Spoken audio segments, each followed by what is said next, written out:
नमस्कार, आप देख रहे हैं वार्ता न्यूज़। मैं अशोक परमार।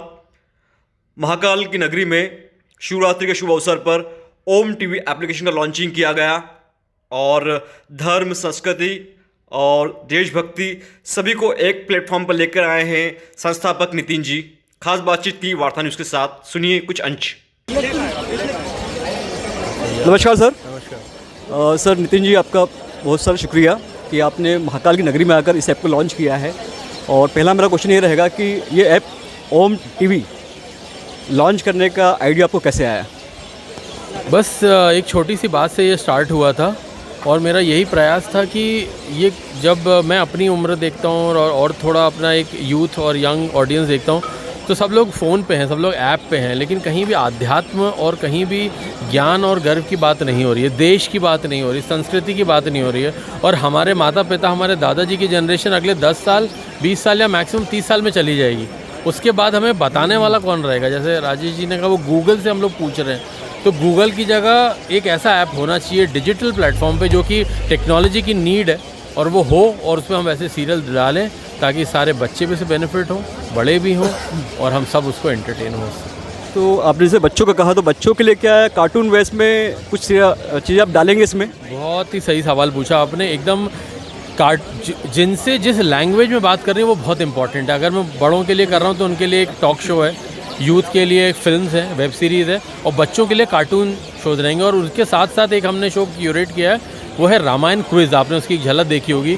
तो मैं बच्चों को क्विज़ करने में बड़ा मज़ा आता है, और स्कूल लेवल पे मैं पूरे देश के बच्चों को स्कूल लेवल पे क्विज़ के माध्यम से एटलीस्ट ये तो पता चले कि राम 4 भाई थे, उनकी माँ का नाम कैकेयी भी था, दशरथ थे, वो किसके इक्ष्वाकु ख़ानदान से आते थे।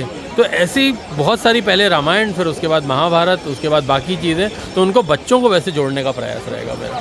सर, मैं इसके साथ एक क्वेश्चन और पूछना चाहूँगा आपसे कि ये ओम टीवी जो आपने लॉन्च किया है, ये केवल हिंदी भाषा में रहेगा कि भारत में काफ़ी सारी भाषाएं हैं, तो ये सभी भाषाओं में आने वाला है, केवल हिंदी में रहेगा? इसकी शुरुआत हिंदी से होगी, हमारी राष्ट्रभाषा है, और इसमें हर तरह के शोध रहेंगे। इंग्लिश के भी शोज आएंगे, बिल्कुल उसका होना चाहिए, बट मेनली हिंदी शोज रहेंगे। फिर रीजनल लैंग्वेजेस जितनी भी हैं उसके भी शोज रहेंगे, डब्ड कंटेंट रहेगा, डब्ड फिल्में रहेंगी, तो हम वो भी डालेंगे। तो आपकी, जैसा मैं हमेशा कहता हूँ, हम लोगों की बात भी चल रही थी, मातृभाषा, राष्ट्रभाषा, तब इंटरनेशनल भाषा। तो मेरा प्रयास ये रहेगा कि हम उस डायरेक्शन में बढ़ें। मतलब आप सीधे से कहना चाह रहे हैं कि उज्जैन का मतलब ऑल ओवर इंडिया और इंडिया के बाहर जितने मंदिर भी हैं जी, और उन सबको एक प्लेटफॉर्म पर लेके आना चाहते हैं आप, और दर्शकों को दिखाना चाहते हैं कि पुरानी संस्कृति हमारी क्या थी और आज की संस्कृति क्या है।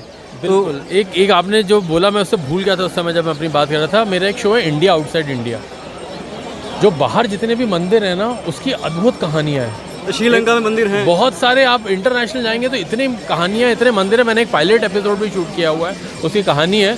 त्रिनिदाद एंड टबैको में एक मंदिर है, उनको पंडित जी को बोला मुझे पूजा करनी है, तो पंडित जी ने उनको बोला कि आपको अलाउड नहीं है, हमारे लैंड पे अलाउड नहीं है। तो उन्होंने कहाँ अलाउड है? तो उन्होंने कहा पानी में अलाउड है, कर लो। उसने 30 साल तक पत्थर बाई पत्थर, जैसे कहते हैं ना, उन्होंने सेतु बनाया है, 30 साल तक पत्थर बाई पत्थर लगा के, और एक मंदिर 10 किलोमीटर अंदर बनाया पानी में, कि ये आस्था है ये उनकी वहाँ पे, और वो आज बहुत बड़ा श्राइन है 10 किलोमीटर इनसाइड द सी। तो ऐसे मंदिर हैं, ऐसे बहुत सारे इंटरनेशनल, मैं सबको कैप्चर करने की कोशिश करूँगा। वो फ्यूचर की बात है, बट बिल्कुल मेरा प्रयास रहेगा कि इंटरनेशनल ऑडियंस भी, और सारे सनातन धर्म के लोग जितने भी हैं, बुद्धिज़्म, जैनिज़्म, सिखिज़्म, हिंदुइज़्म, सब इस अम्ब्रेला में आते हैं और सब इससे बेनिफिट हो। सर, राजेश जी नमस्कार। उज्जैन नगरी में आपका स्वागत है, और मैं पूछना चाहूँगा कि ओम टीवी को लेकर आप कितने एक्साइटिंग हैं? काफ़ी एक्साइटेड हूँ मैं। एक तो जहाँ पे जिस नगरी में, जिस प्रांगण में ये लॉन्च हो रहा है, आप एक्साइटेड नहीं भी हैं, लेकिन यहाँ पे रिचार्ज हो करके जाते हैं। तो बाकी मैं इसका हिस्सा हूँ क्योंकि मैंने कुछ, नितिन जी ने मौका दिया मुझे 1-2 प्रोग्राम में पार्टिसिपेट करने का, उसमें एंकर करने का या एक्टिंग करने का मौका मिला है। तो मेरे लिए बड़ा अनोखा था, अजूबा था, थोड़ा समझने में मुझे वक्त लगा, लेकिन जैसे ही समझा तो ये बिल्कुल साफ, एक पूरे तरीके से शरीर के अंदर, आत्मा के अंदर उतर गया है। और उम्मीद कर रहा हूँ कि ये एक नई पहल जो है, ये लोगों को वाकई बहुत ज़्यादा लुभाएगी, और ख़ास करके जो आने वाली जनरेशन है वो इससे फ़ायदा उठाएगी। तो ओम टीवी पर आने वाली वेब सीरीज़ में क्या आप जल्द से दिखाई देंगे?